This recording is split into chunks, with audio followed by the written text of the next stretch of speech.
Hello, hello, welcome back. I am excited to announce David Burkett. He will be giving a talk on privacy and how, some of us are using privacy technologies and we get given this false sense of security that we are safe, but this can be a misassumption. So David is going to dive a little bit into that, and he's a developer at the Litecoin Foundation. So please, let's put your hands together for David. Thank you. Wow, it is packed in here. I'm glad to see the crowd. This is great. Yeah, we got a line out the door for those who can't see online. This place is really happening. So for the three of you here, raise your hand if you use a VPN when browsing the internet. Okay. Keep your hand up if you know what a VPN kill switch does. Okay, all right. So a kill switch is like an emergency brake. If your VPN connection drops, the kill switch immediately cuts off your internet so you don't leak your real IP address. And this tiny bit of info might have been able to help save the main character in our first case study. So a few years back, there was a big ubiquity hack. There was a data breach, lots of information leaked. There's this guy, Nicholas Sharp, he was a senior developer at Ubiquity, and he, like many insiders, had access to a lot of sensitive data, and he wasn't happy with just working at Ubiquity at the time. He wanted more, so one day he decided to take a massive risk. He used his insider knowledge to basically hack into Ubiquity's systems and steal a bunch of data, and it was no small amount of data, something like 100 gigs of confidential data, including customer information like names, social security numbers, that sort of thing, as well as a bunch of corporate secrets and everything else. And it was all taken with a clear intention, which is to extort the company. For this case, he tried to get 50 Bitcoin for the info, and they refused to pay, so he ended up leaking the data and massive breach, whatever else. But to cover his tracks, Sharp used a VPN service, thinking he could keep his identity hidden behind layers of encryption and secure IP masking. So, seems pretty clever, right? Use a VPN, they're not going to know who it is, but there was a small problem. Those VPN client had a kill switch, he never turned it on. So as I'm sure you can guess, Sharp's VPN did disconnect briefly, and it exposed his real IP address. Just that brief disconnection until it reconnected. He had been connected via ClearNet, no VPN or anything. So his real IP was leaked, and that was all it took for the FBI to pounce. They were able to quickly connect the dots. He was arrested. All his efforts to cover the tracks, extort money, whatever else, it all came crashing down because of that one little privacy failure. A failure that millions of people experience every day, often without even knowing it. So in a world where privacy can be compromised by the smallest detail, the importance of using every single proper safeguard is paramount. Sharp's story is a cautionary tale for anyone who thinks a little privacy is good enough. Like, you really do have to be perfect, because when it fails catastrophically.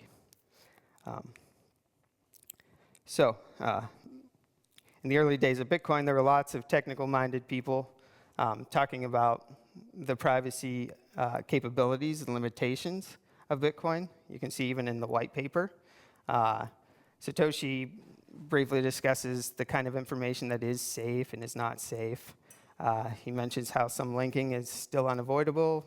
So linking multiple inputs together when you spend kind of tells you that it's the same owner, various things like that. There's ways that, metadata is leaked about each transaction, even though they're pseudonymous.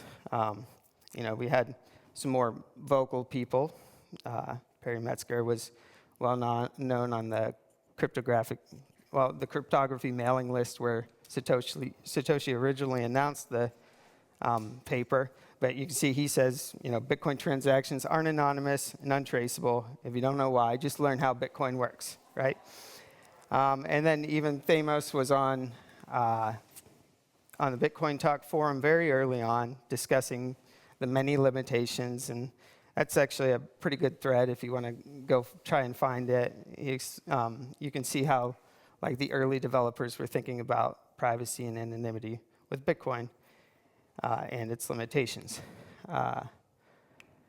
But of course, what does the media and all the users do with that? Well, they immediately start labeling it as anonymous. It's this new anonymous cryptocurrency, new anonymous payment method, perfectly anonymous. You're good to go. Feel free to use it, whatever. So I know when I joined, or when I first learned about Bitcoin and started learning about Bitcoin, it was like late 2011.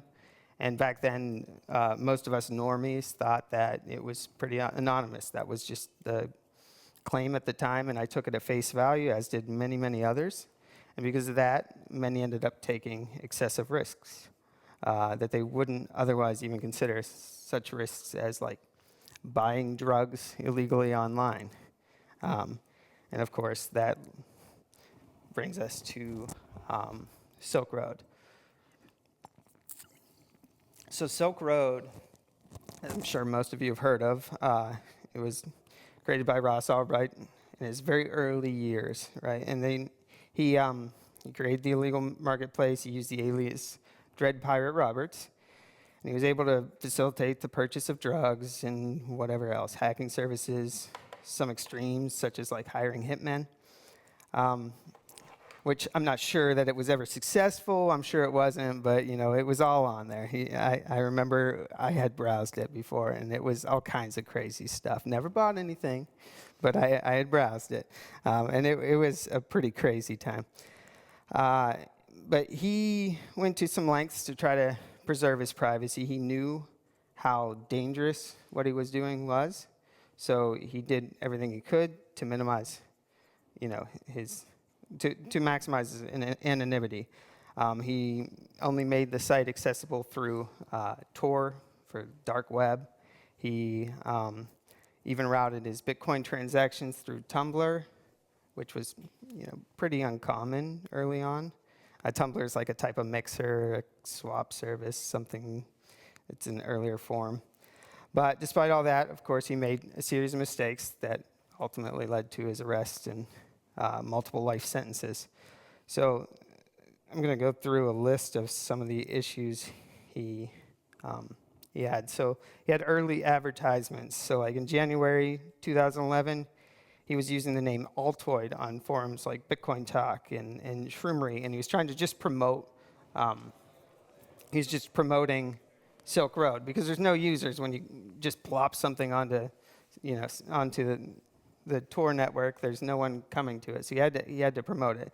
So he used these various pseudonyms, but one mistake he made there was he used Altoid, and he ended up reusing it somewhere else under his real name. So he had used it, I don't even remember where it was at, but there was, he ended up leaking his actual email, which was like rossalbright@gmail.com. So that was one of the things that later led to his identification there. So he also registered a Stack Overflow account under his real name and asked a question about Tor, even posted a little snippet of code. And within a minute or two, he had realized how bad an idea it was, so he quickly changed his username to Frosty and his email and everything else. But by that time, it was too late. The internet is forever. And that's actually like one of the other things that was used to like tie him to DPR was a reuse of Frosty as a username. His computer name was Frosty. There were various other things. So lots of recurring things here. And then there was a major technical oversight. They had a CAPTCHA message on the login where you have to just prove you're not a bot, but it ended up being kind of leaky. It would make a request out to the internet over ClearNet, and it would actually reveal real IP, so you could use some timing analysis to kind of figure out which IPs are accessing it when. And that actually led directly to the discovery of the IP of the server it was hosted on. It was hosted in some server in Iceland, which they went and covertly copied. They left it running, but they copied the whole thing. And when looking through it, they were doing their normal analysis of it. They found a ton of unencrypted messages. All the private messages on the board and everything were all unencrypted, and you could see the communication between people. And they used that to compromise some of the other admins there, which then they used to kind of social engineer Ross and make his capture a little easier. And even during the trial, we found all kinds of other evidence was presented. Like once they got his laptop, it was a gold mine. It was game over, because in there they were able to tie the timestamps of when he would log into Google with the times he would log into Silk Road. So basically, he would open his laptop, and everything would log in at once. And then when he would close it, it'd all log out. So all these timestamps just mashed up. It was really easy to make a case at that point. And they even went through blockchain, like the transaction history, to prove, even though a tumbler was used, they were able to prove that, or at least show with a high probability that he was involved in each of these transactions that DPR was known to be involved with. So, despite his technical know-how, clearly he still made some mistakes, which many of us will make if we ever try to, when we're terrorists, fighting the government, we got to keep these in mind. And of course, by 2014, we had Chainalysis. The party had officially come to an end for those of us who still thought Bitcoin was maybe private. That was no more. We could no longer pretend. Since then, Chainalysis has worked hand in hand with Satan to unwind long transaction graphs, to perform heuristics, do all kinds of fancy stuff to prop up government, big business, as we all know. So by this point, many of the early Bitcoin adopters who were claiming it was private were starting to regret some of their decisions. Over the years, Chainalysis has been used to prove certain actors were involved in hacks and purchase of drugs or various other things, all kinds of problems. So, there was a movement then sort of to move to more private coins. We had like Monero coming then, and some of the others. And there were spin-offs of Silk Road. There was Silk Road 2, there was all kinds of others. And they tried to use the more private cryptocurrencies. But again and again, mistakes would be made. They'd be caught. They were all short-lived. There were always common themes.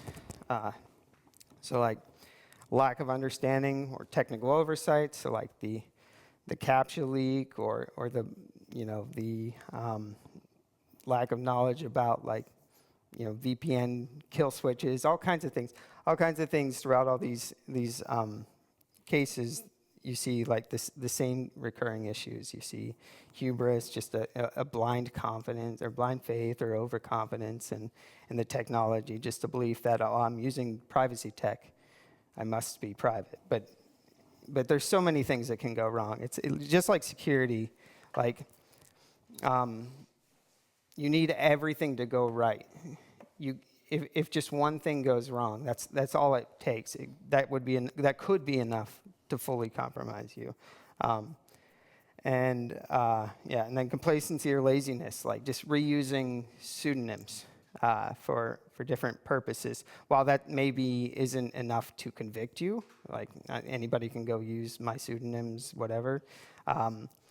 That was all it took for the FBI to kind of be on Ross's trail, on his trail there. And from there, they gathered all kinds of evidence. So just simple little mistakes, laziness can lead to all kinds of issues. It can be the key to bringing down whatever crazy things you're doing. Let's just go with that. All right. And as you see, we're still making some of the same mistakes as the early Bitcoiners. I've developed code for both Grin and Litecoin, so I can make fun of them. But they're certainly by no means unique to these two coins here.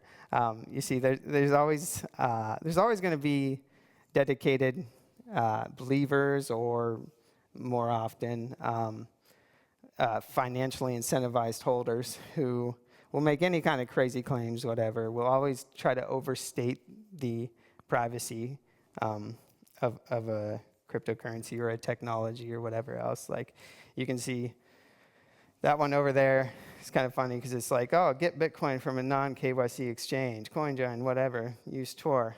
But like, you still should use Tor with MWEB. You still should use a non-KYC exchange. It's just a belief that like, you're using MWEB, you're safe. But that's not necessarily it. You need to understand how MWEB works, what it protects you from, what it doesn't. And this one here is from one of the big Grin developers when the first ever Grin transaction was created. He says, that's all the detail anyone's getting about that. Well, that's not true. It wasn't much longer that a paper came out that showed that, that certain leaks or links between transaction inputs and outputs could be found, which we even knew about. It's just kind of like the excitement took over, and so in reality, a million things can go wrong. I'm not going to go through all of these, but there's just the timing analysis we have seen. We've seen civil attacks, or I'm sure you guys have heard of. So these three here have to do with like the decoy-based systems, like MWEB and like Monero. They have like these anonymity sets that come from like using other transactions along with yours to kind of like statistically or probabilistically like hide amongst others. So if you have 10 transactions that you could be a part of, as opposed to just one, like Bitcoin, where it's very clear which transactions, whatever, you try to kind of hide there. But these different attacks will kind of unwind that, like a reuse of or even like a spending of coins, like a reuse of a service, say. So if you use like the same coffee shop every week, well, even if you're using Monero and you have plenty of decoys, you'll actually find that like they can kind of unwind some of those paths and find common inputs to all of them that will end up leaking some of identifying some of the inputs that are owned by you, even though theoretically it should be probabilistically hidden. But there's address reuse that we all know about. Wallet fingerprinting were common issues. Yeah, all kinds of things can go wrong. And even like things that aren't, this is all like chain related stuff, but there's off-chain things that can go wrong. There's like something as simple as like a turn of phrase you use or something. Like think of the attempts to identify who Satoshi was, right? They used stylometric analysis. They obsessed over the spacing between the words and things like that, and the number of characters per word on average, and all these different things can out you that you might not even think of, that even if you have perfect adherence to privacy tech, you can still be found out through other ways. And if you guys aren't familiar with Zach XPT, he's always helping out with new hacks to identify, to follow coins that are hacked. And it's impressive. He's a bit of a savant. He can follow coins through Tornado. He can follow them across chains, through bridges, swaps. It's really impressive. And at the same time, it's really scary, because it's like this one guy can do all this, what the hell are we even trying to do? Like, we're never gonna hide from, serious adversaries with lots of resources. So if you're feeling kind of paranoid, I think that's a good thing. That should be the takeaway here is privacy. Like, it's super hard to achieve, at least from, depending on your adversary. If you're trying to hide from, your ex or a stalker or something, as long as they're not like Zach XPT or some crazy genius like that, you don't have to be quite as concerned. There's simple steps you can follow to minimize risk. But if you're trying to, for all of us in here, I assume we are involved in terrorist activity, right? So it's a little more difficult then to try to hide from massive governments like with limitless resources. But so you really need to know who it is you're trying to hide from, what kind of privacy you're trying to gain. You need to understand how privacy systems work. If you don't really, like, even the use of VPN in the first place was a bad choice for the Ubiquity hack, because like, once they learn what VPN it's from, they can usually subpoena them to try to find who connected. It's more of a Tor thing or whatever else that you should be using. So really just understanding how privacy tech that you're using works is absolutely necessary. Keep identities separate. If you always post with Frosty, probably shouldn't also post with Frosty when you decide you're going to become a drug kingpin. That's just not good ideas. So always use single purpose NIMs. And then always use privacy tech. If you just connect to Tor, do your illegal thing, whatever, and disconnect, someone monitoring enough nodes can maybe piece together some timing to find out it's you who's, it's this IP that is connecting at this time. There's a process that involves handshakes, whatever else, to join the network. And if someone controls enough of the nodes, they can piece together info to determine that it's you connecting for this exact period of time that this business happens, and then you bail. You want to really always be using whatever privacy tech you use, or at least be using it as much as you can. Same goes for cryptocurrencies. Oops, shoot, what'd I do? Same goes for cryptocurrencies, like for MWEB. You don't want to just peg in, send coins, peg out, because you peg in, you see the amount, you send it, whatever, but then you peg out, you see the same or similar amount, you gain nothing, right? You need to be keeping your transactions, you need to be keeping your coins on MWEB, you need to be transacting on MWEB with real life transactions to be able to make the most of it. You don't just go in there. It's not like you just, I need some privacy, let me just clean this. That's not how it works. You have to really stay in there. And when all else fails, use cash and speak in person. All right. Any questions?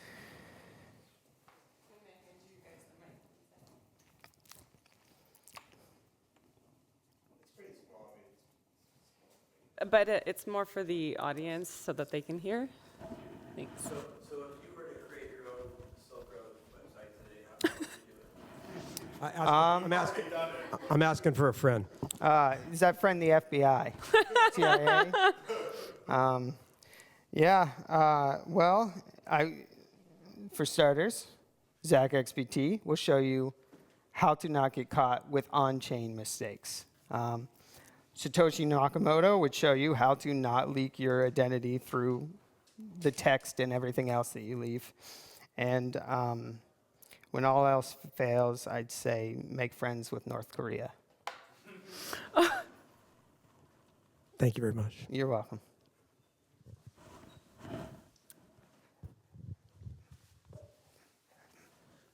So what can we do to improve MWEB's privacy? Usage. So a small anonymity set is never going to protect anyone. If if you are, I used the example recently of like, I'm in Germany here, and I was walking around in shorts, and everybody's staring at me like, who is this? What is this American casual BS here? I stuck out, right? It was very obvious, like, this is some dumb American here.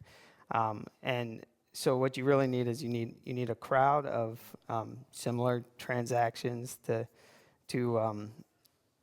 gain anonymity from, to have a bigger anonymity set. So the more real-world usage we have on MWEB, the better privacy. As far as like individuals, how can they improve their usage of it? You have to learn how the tech works and use coin control and careful management of your individual coins, UTXOs. One more question, Yeah. follow-up question. So are there any technical changes that could be made to improve the privacy of MWEB? To the protocol itself, there's nothing simple that comes to mind. There's lots of things we could do to get stronger privacy, but they come at very serious costs, especially scalability. But there's things that we are doing to like kind of like on top of it with the MixNet, MWEB, or MWixNet, I don't know what we were calling it, but like the coin swap service. Yeah, that's the big one. The coin swap service would allow you to basically in the background submit coins to like a service that would mix them all together and give you fresh new coins. That's the big thing. Yeah.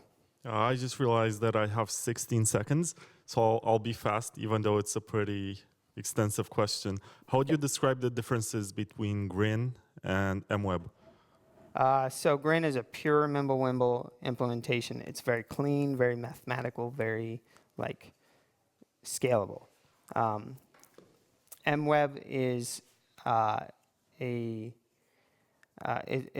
it's like a heavily adapted version of it that comes with some trade-offs along scalability and even security in very obscure ways that are very unlikely to be impactful, but with the huge benefit of being able to send to offline addresses, to not have to actually communicate with the receiver, to send data back and forth to make a transaction. It works just like regular Bitcoin and Litecoin. Okay. Perfect. Thanks, everyone. Thank you, David.